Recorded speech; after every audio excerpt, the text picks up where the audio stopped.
So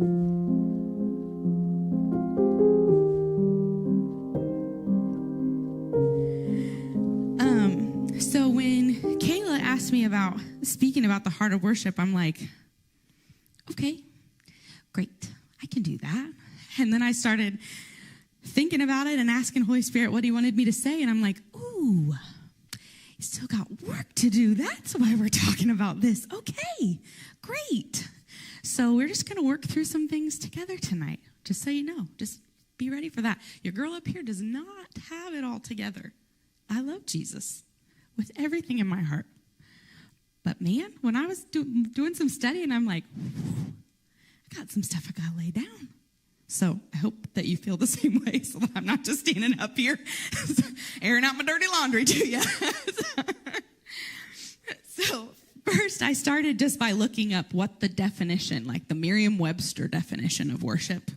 And it says worship is the feeling or expression of reverence and adoration for God. So I'm just going to start with a brief excerpt from Jeremy Riddle's book, The Reset. I would encourage you, if you have not purchased this book yet, you should. I like the audiobook because it's Jeremy Riddle reading it. It's so cool. It's not just some like Joe Schmo Siri guy. It's Jeremy Riddle reading his own book. And it's so cool. So I am enjoying the audiobook, but I'm not going to make you listen to that. I'll just read the excerpt myself. So this is the premise of the book is just talking about the worship movement in general. And so I told you we did our worship here just a few minutes ago, but our worship is going to extend further, and it should extend further. So while this book is directed towards worship leaders, people who are doing worship at churches or whatever, I do think it's applicable to just your everyday life too. So don't get too caught up on that. But this section is called wholehearted worship. When it comes to worship, becoming wholehearted is everything. God has never been interested in anything less than our whole hearts, and he is worthy of nothing less than our undivided love. He is a jealous God. He refuses to share his people with other gods, lovers, or pursuits. He's the God who makes covenant with his people. He's not idolatrous or polygamous. He is faithful, loyal, and true, and fiercely desires a people, just as the Apostle Peter wrote, for his own possession, a wholehearted, wholly devoted people. To give your wholehearted commitment of undivided love is your greatest act of spiritual worship because it is the greatest thing God desires. Romans 12:1, which ironically is what I had already decided I was going to talk from. Love when that happens. Romans 12:1 makes this clear. I appeal to you, therefore, brothers, by the mercies of God, to present your bodies as a living sacrifice, holy and acceptable to God, which is your spiritual act of worship. Almost done. Without surrender, there is no worship. Without sacrifice, there's no offering. Nothing for the fire to fall on. Reformation, revival, awakening, and fire falling are all just conference buzzwords that will remain unrealized until someone is willing to lay their life down. We are in desperate need of, this says worship leaders, but I'm going to say women because we're talking to women tonight. We are in desperate need of women who are filled with the fire and the fragrance of Jesus. But this is only possible when our whole lives are habitually placed on the altar. There's a spiritual authority waiting to be released on the earth, a pending glory and a holy fire, but it waits for the wholehearted ones to rise, the ones who can truthfully declare to live as Christ and to die as gain. And that's from Philippians 1, verse 21. So this leads us to the verse that we're going to focus on tonight, and that is Romans 12:1. I also included verse 2, so I'm just going to read the whole thing because I forgot to separate it out into 1 and 2. Wouldn't you know it? Beloved friends, what should our proper response be to God's marvelous mercies? To surrender yourselves to God to be his sacred living sacrifices and live in holiness, experiencing all that delights his heart. For this becomes your genuine expression of worship. Stop imitating the ideals and opinions of the culture around you, but be inwardly transformed by the Holy Spirit through a total reformation of how you think. This will empower you to discern God's will as you live a beautiful life, satisfying and perfect in his eyes. So as I got to thinking about this verse, I started thinking about, especially as women, there are so many ideals and opinions of this culture that we imitate, maybe without even realizing that that's what we're doing. Like, we don't even realize that's what we're doing. That's not really our intention, but we imitate those beliefs just because that's what's around us all the time. And I feel like for the big things, like I'm about to change my job, or I want to get married, or whatever, I'm thinking of traveling or whatever, I feel like it's pretty easy for us to go to the Holy Spirit and say, okay, what is your plan for this? Like, what do you want me to do about this? But it's for the little stuff that we do every day that we don't often go to the Holy Spirit for.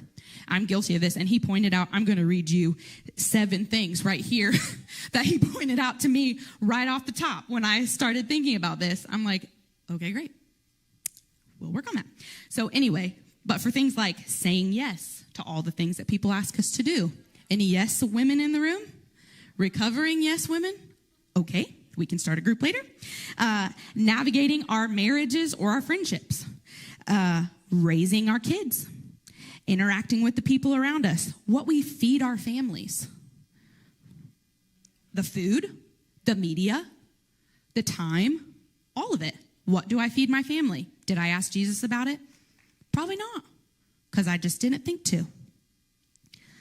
How we speak to people. Well, how we respond to being overwhelmed. Those are 7 right off the bat for me. So when we do a little ministry time here in a minute, I hope you have at least 7. But if you don't, you can lie to me and tell me that you did. And I'd be happy with that. No, I'm just kidding. Don't lie. Don't lie. We don't lie in church. Never. Don't lie in church.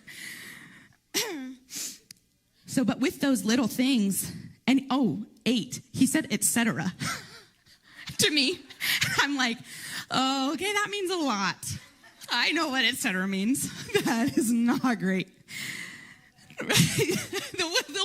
Maybe that's why he said, let's start with the 7 and then we can do 7 more. So anyway, maybe that's where we're at.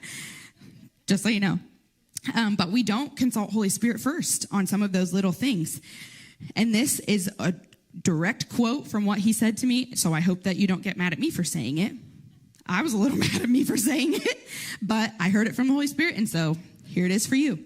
If you're not consulting the Holy Spirit and getting in alignment with the Lord on these kinds of things in your everyday life, then your wild and crazy abandoned worship in the safety of a church building is half-cocked.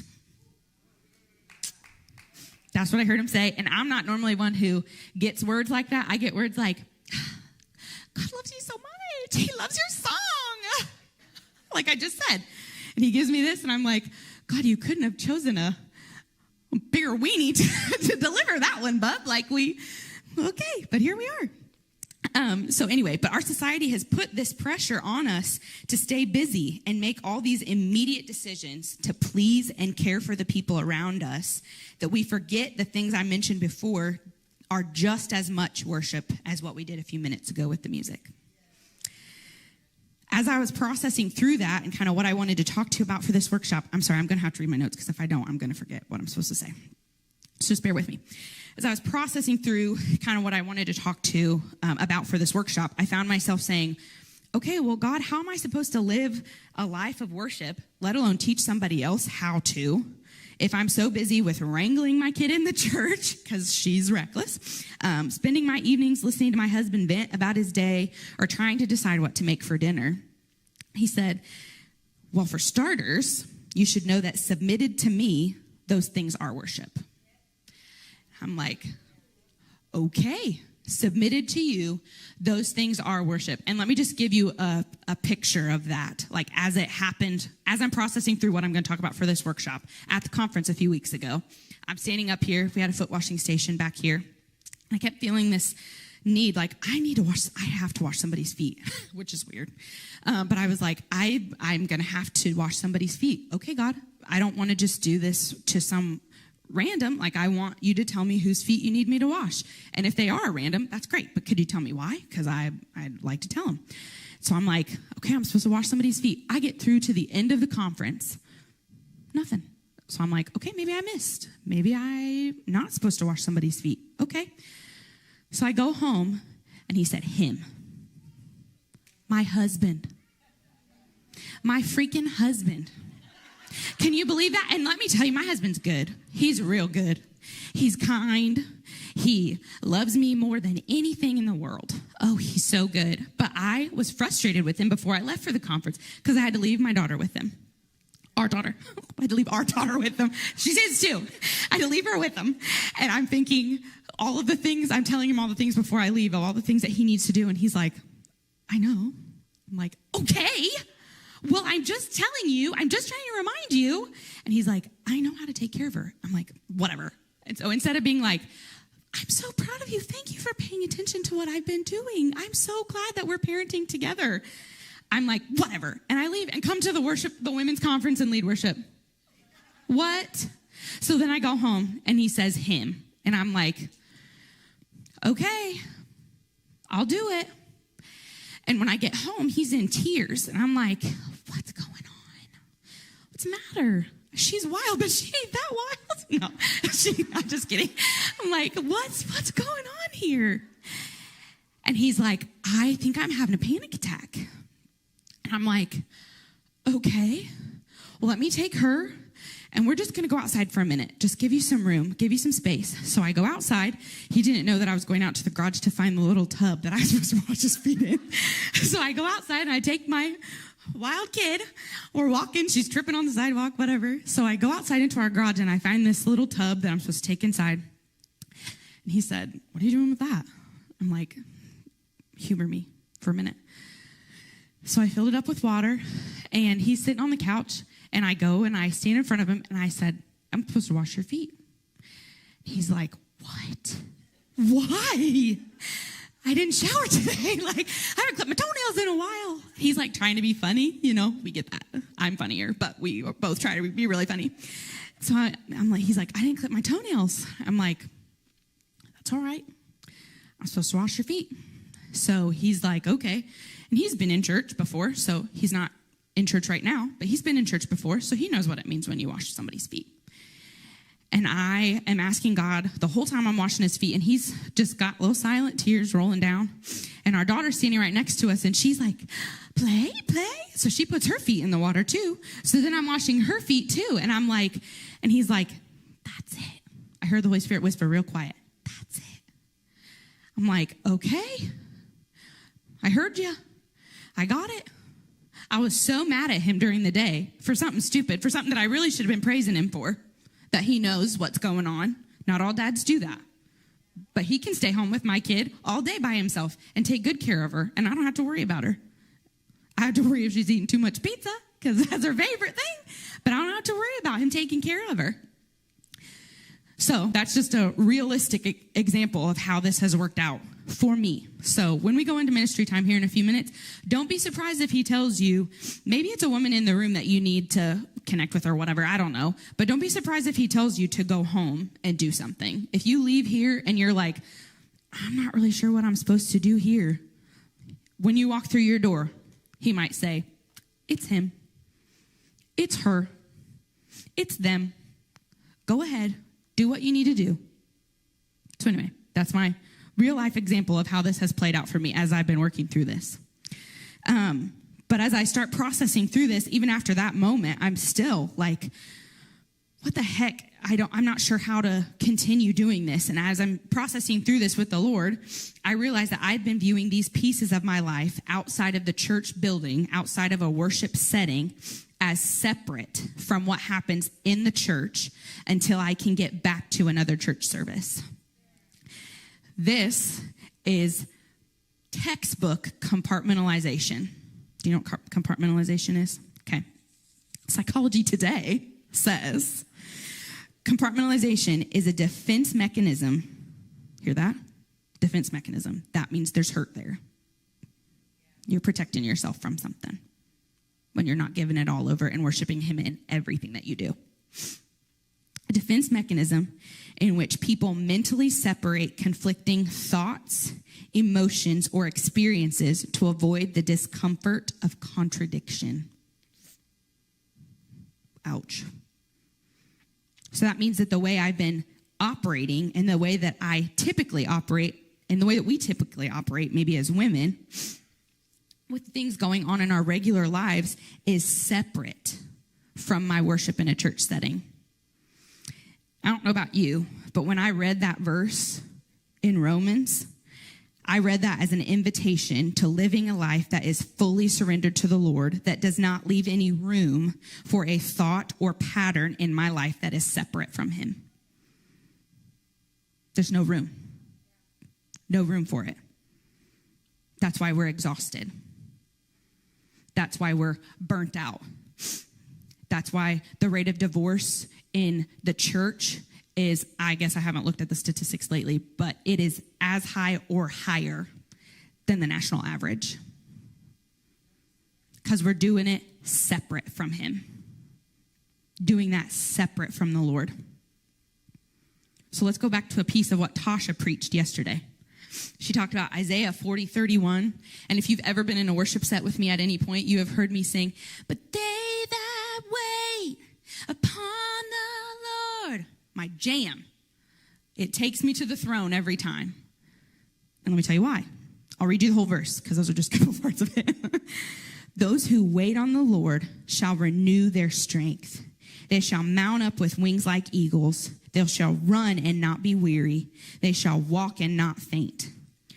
And Tasha talked about it yesterday, but other translations even replace wait. That I think it's the Passion Translation that I was reading it in.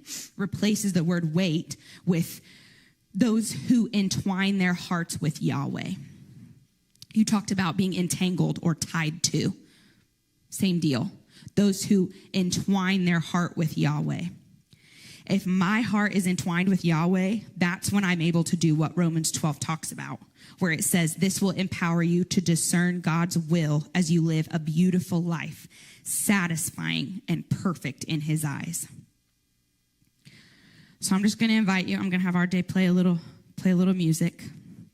And I'm just going to invite you to take a few minutes and think about the areas of your life that you've compartmentalized. You heard my 7, etc. You heard all about them. That you've maybe compartmentalized with, maybe without even knowing, or maybe that wasn't your intention. That's just how it happened. But how you've separated that from your worship. Maybe that's because you feel like it's too small to be worship, like what you're going to feed your kid for dinner every night. Maybe it's because there's a part of you that knows that what you're doing or feeling or operating in contradicts what the Lord wants for your life. And I think that's more likely the case. Just to be real. Yeah, okay. Wow, say it again. Lose, you sit in the front row next time, girl. Okay, anyway, sorry. I'll just start. You tell me. I'll just go. Okay, maybe that's because it feels like it's too small to be worship, or maybe it's because there's a part of you that you know contradicts what the Lord wants for your life. Once you've thought of a couple things, 7, no, I'm just kidding. Once you've thought of a couple things, just take a few minutes to let the Lord tell you how he wants you to allow those pieces to become entwined with him. So I just want you, if you need to get up and move around, that's totally fine. If you need to kneel here at the front or whatever, I'll move this stuff out of the way so that you can go for it. But I would encourage the ministry team not to move just for a few minutes, because I do think that there are some people in the room that have been part of the reason why you've not been operating in this. I'm trying to make sure that I say the right thing. Part of the reason why you've not been operating in this is because you feel like you don't hear God. So you feel like, I don't hear God on the big things in my life. How am I going to hear him on what to feed my kid for dinner? How am I going to hear him on how to interact with the nasty people I work with or the nice people you work with?